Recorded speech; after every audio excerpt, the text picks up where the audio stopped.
And welcome back to Everyday Economics, the podcast that helps you learn about the economic world happening around you every day. I'm your host, Chris Krug, president of the 501c3 nonprofit, nonpartisan Franklin News Foundation.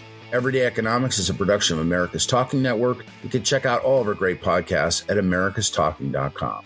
To support Everyday Economics and podcasts such as this one, please make your tax-deductible charitable contribution by clicking the link in the show description. We are recording this episode on Monday, May 22nd. And joining me is Dr. Orphe Divounguy, PhD economist. Dr. O, hey man, what's the grip with Congress? You and I have talked about these fine people in the past. They don't necessarily have the requirement to have studied civics before they go. When it comes to economics, probably not so hot at that, a fair number of them anyway. As we're talking about what's going on with this debt ceiling, and again, as a reminder, we're taping this on Monday, May 22nd. And we're pretty early in the morning. There's supposed to be an actual face-to-face meeting between President Biden and Speaker McCarthy today. That's been reported in the news. If that comes to fruition, that would be interesting. But what is it about Congress? I don't want to bash members of Congress. If you'd like me to do that, just tap me on the shoulder. They were elected by the American people. And ultimately, they have a job to do. The clock is ticking down to a U.S. default,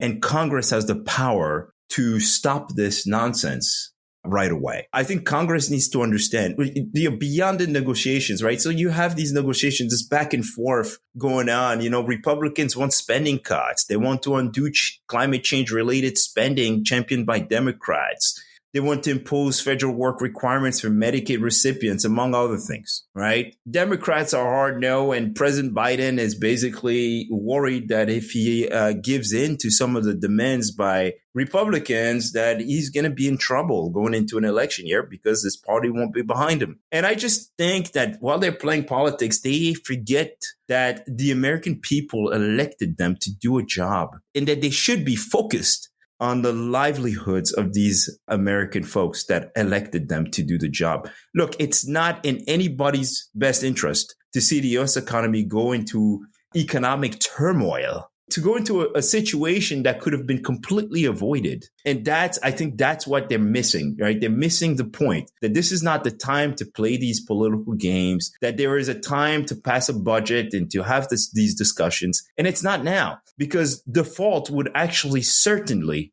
cause the U.S. economy to dive into a recession that could have been avoided. It would have catastrophic consequences for the U.S. economy and millions of Americans who rely on Social Security, Medicare, government paychecks, their work for the government, for investors, right, with yields soaring. It would cause disaster. And I think that's what Congress is missing here, is that this back and forth is absolutely pointless.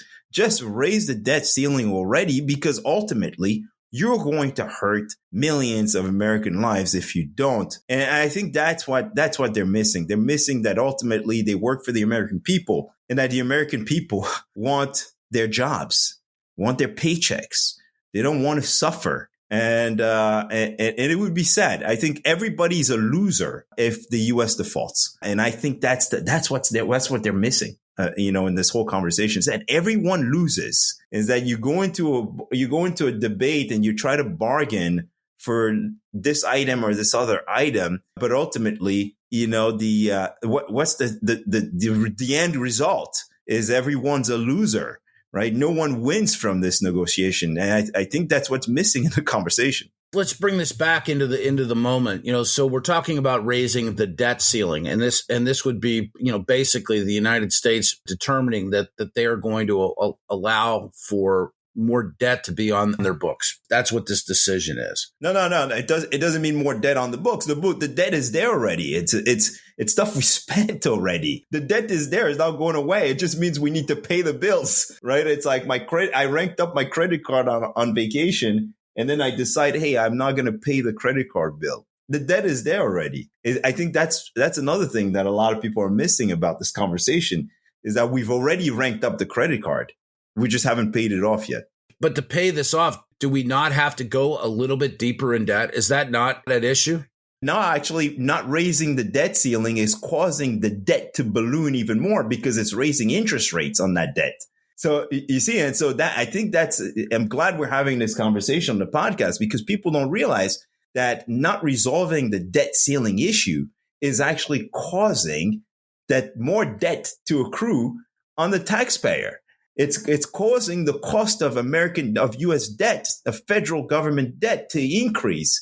And that is hurting taxpayers today and in the future. But at the same time, it's destroying the economy. It's going to destroy the economy. And that's going to hurt all Americans.